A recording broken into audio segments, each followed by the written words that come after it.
تو آپ نے فرمایا ما انا علیہ و اصحابی، آپ نے علامت بتائی کہ جس پر میں اور میرے صحابہ. اس حدیث نے دودھ کا دودھ اور پانی کا پانی کر دیا. اس حدیث کی تشریح تو میں کئی بار کر چکا ہوں، لیکن آج محرم کے حوالے سے اس کی تشریح میں کروں گا تاکہ اس حدیث کو ہم محرم پہ فٹ کر سکیں کہ محرم کے معاملے میں ہم صحابہ کے طریقے پر ہیں یا نہیں ہیں. تو ما انا علیہ و اصحابی، آپ صلی اللہ علیہ وسلم نے یہ نہیں فرمایا جو قرآن کے راستے پر ہوگا، اس لیے کہ ہر فرقہ اپنے آپ کو منسوب کس کی طرف کرتا ہے؟ قرآن کی طرف، پھر اس کی تشریح اپنی مرضی سے کرتا ہے. کیونکہ جب اسلام میں فرقہ ہوگا وہ تو نسبت قرآن کی طرف تو کرے گا نا. وہ بھائی اسلام کی طرف نسبت میں پہلی شرط یہ کہ آپ قرآن کو تو مانتے ہو. جو قرآن ہی کی طرف نسبت نہیں کرے گا پھر تو لوگ ویسے ہی اس کو غیر مسلم سمجھیں گے. اس لیے نبی نے قرآن کا نام نہیں لیا. ما انا علیہ، جس پر میرا عمل. اس سے پتا چلا قرآن کی ایسی تشریح کرنا جس پر پیغمبر کا عمل نہیں تھا، یہ تشریح معتبر نہیں ہے. آپ آج کل کے خطیبوں کی تقریریں سنو، جو جاہل خطیب ہوتے ہیں، مجمع گرم رکھنے کے لیے قرآن کی آیتوں کے ایسے مفہوم بیان کرتے ہیں جو نہ ہم نے کبھی سنے، نہ ہمارے حاشیے خیال، علماء کے حاشیے خیال میں بھی نہیں گزرے. پتہ نہیں کہاں سے لا رہے ہوتے ہیں ایسی تفسیر. تو نبی نے فرمایا جس پر میرا عمل. لیکن اتنا کافی نہیں ہے. بعض لوگ قرآن اور نبی کے عمل کی ایسی تشریح کریں گے جس کو صحابہ بولو نہیں مانتے، جس پر صحابہ کا عمل نہیں تھا. تو آپ نے فرمایا وہ تشریح ما انا علیہ و اصحابی، جو میرے اور صحابہ کے راستے پر ہوگا، وہ فرقہ کیا ہے؟ جنتی ہے. سمجھتے ہو کہ نہیں سمجھتے؟ اب دیکھیں بڑی زبردست بات ہمارے سامنے آ گئی کہ جو جنتی فرقہ ہے اس کی علامت کیا ہے؟ صحابہ کے راستے کو نہیں چھوڑے گا اور پیغمبر کے راستے کو نہیں چھوڑے گا. دیکھے گا پیغمبر کی کیا تعلیمات اور صحابہ نے اس پر کیسے عمل کیا. علماء نے کہا کہ جس میں یہ علامتیں پائی جائیں گی اس کا مطلب وہ فرقہ ناجیہ ہے، ناجیہ نجات یافتہ. تو علماء نے اس کو ایک نام بھی دے دیا یہ اس علامت کی بیس پہ.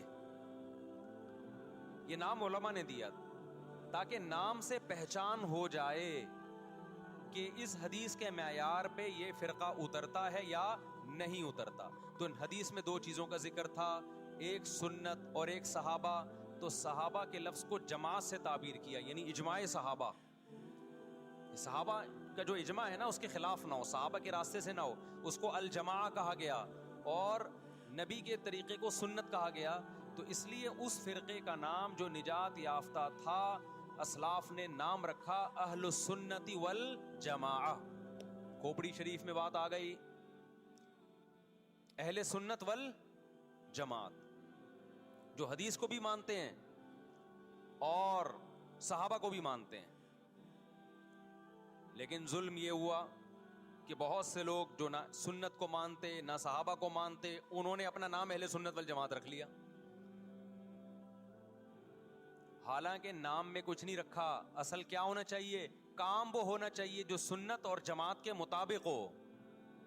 تو اب یہ نہیں کہ جو فرقہ بھی اہل سنت والجماعت کا لیبل لگا کے آ جائے آپ نے اس کو جنتی ماننا شروع کر دینا. نا نا نا نا نا، آپ نے علامت دیکھنی ہے کہ اس میں اہل سنت والجماعت والی علامتیں پائی جاتی ہیں، وہ عقیدے ہیں جو اہل سنت والجماعت کے ہیں، پھر تو ہم مانیں گے، ادروائز اس کو ہم فرقہ ناجیہ میں نہیں مانیں گے. بات آ رہی ہے سمجھ میں کہ نہیں آ رہی ہے؟ تھوڑی علمی پیچیدہ بحث ہو گئی میرا خیال ہے آج. یہ فرقہ واریت نا ایک بڑا ٹاپک بن چکا ہے. ہر آدمی فرقہ واریت کے نام پہ منجن بیچ رہا ہے کہ میں فرقہ واریت نہیں مانتا، میں یہ مانتا ہوں. ابے تم بس کر دو یار، بس کرو. آپ باتیں کرنے پر گورنمنٹ کی طرف سے کوئی پابندی نہیں ہے، پریکٹیکل لائف میں نہیں چلتا یہ سب کچھ. تو جو اہل سنت والجماعت سچی مچی کے تھے، اب اہل سنت والجماعت میں بھی ہر آدمی اہل سنت والجماعت بنا ہوا ہے. اہل سنت والجماعت کی جو شارٹ فارم اردو میں آئی اس کو سنی کہا گیا. سنت سے نکلا یہ لفظ. اس کو کیا کہا گیا؟ بولو نا کیا ہو گیا؟ سنی. یہ اہل سنت والجماعت کی کیا ہے؟ کیونکہ اتنا ٹائم نہیں تھا پاکستانیوں کے پاس کہ وہ اتنا لمبا نام لیتے اہل سنت والجماعت، تو انہوں نے اس کو کیا کہنا شروع کر دیا؟ وی آر سنی. تو ہم کیا ہیں بھائی؟ فرقہ ہم 73 فرقوں میں ہمارا فرقہ کون سا ہے؟ ہم سنی ہیں، جو اہل سنت والجماعت کی شارٹ فارم ہے. یہاں تک بات کھوپڑی شریف میں آ گئی. اب جو سنی ہے نا، ان کے کچھ مخصوص عقیدے ہیں. وہ عقیدے ہوں گے تو آپ سنی ہوگے، وہ عقیدے نہیں ہیں تو آپ سنی نہیں ہے. لیبل لگاتے رہو. جیسے وہ بار بار میں چٹکلا سناتا ہوں نا کہ ایک آدمی نے چاول کی بوری پر، چینی کی بوری پر چاول لکھا ہوا تھا. لوگوں نے پوچھا بھائی اندر چینی ہے باہر چاول، کہتا ہے مکھیوں کو دھوکہ دینے کے لیے، مکھیاں بہت بیٹھتی ہیں. تو لیبل کیا لگا دیا چاول کا، اندر کیا ہے؟ چینی. تو ایسے ہی بہت سے لوگ لیبل یہ لگاتے ہیں کہ اہل سنت والجماعت ہم سنی ہیں. لیبل انہوں نے سنی کا لگا دیا، اس فرقے کا لگا دیا جس کو ہم نجات یافتہ سمجھتے ہیں، لیکن اندر مال جو پڑا ہوا ہے وہ سنی والا مال نہیں ہے. تو یاد رکھو، چاول کے لفظ سے کیا مکھی دھوکہ کھا سکتی ہے اور بوری پہ نہ آئے؟ تو کیا سنی کے لفظ سے فرشتے دھوکہ کھا سکتے ہیں؟ یہ معاذ اللہ، اللہ دھوکہ کھا سکتا ہے جبکہ اندر مال سنی والا نہیں ہو. یہ ہو سکتا ہے کیا؟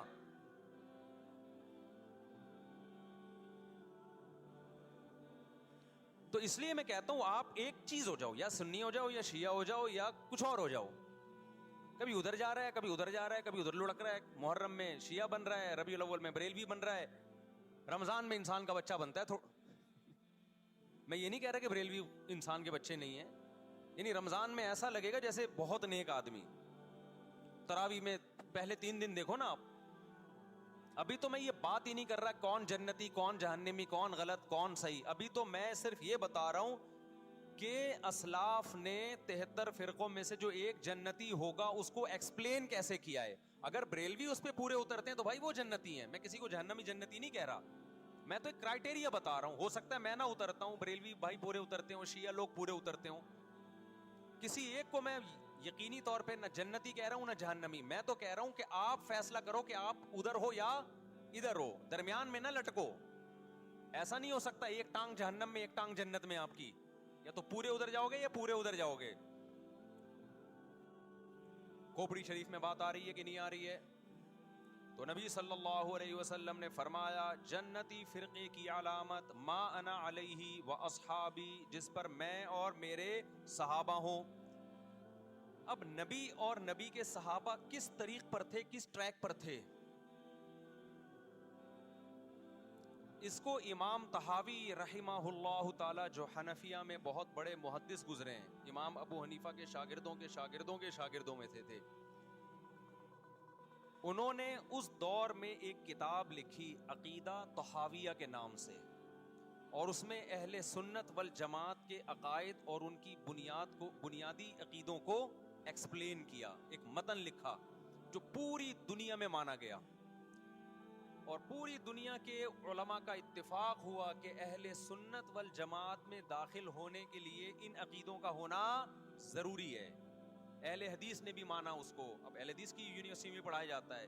حنفیوں نے بھی مانا، مالکیوں نے بھی مانا، شافعیوں نے بھی مانا، حنبلیوں نے بھی مانا. سعودی عرب کی یونیورسٹی میں بھی پڑھائی جاتی ہے. وہ لکھنے والے اگرچہ حنفی تھے لیکن وہ جو عقیدے تھے وہ سب کے ہیں. وہ اس سے اہل سنت غیر اہل سنت سے کیا ہو رہے تھے، ان میں فرق ہو رہا تھا.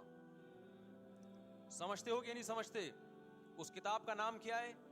العقیدۃ الطحاویہ.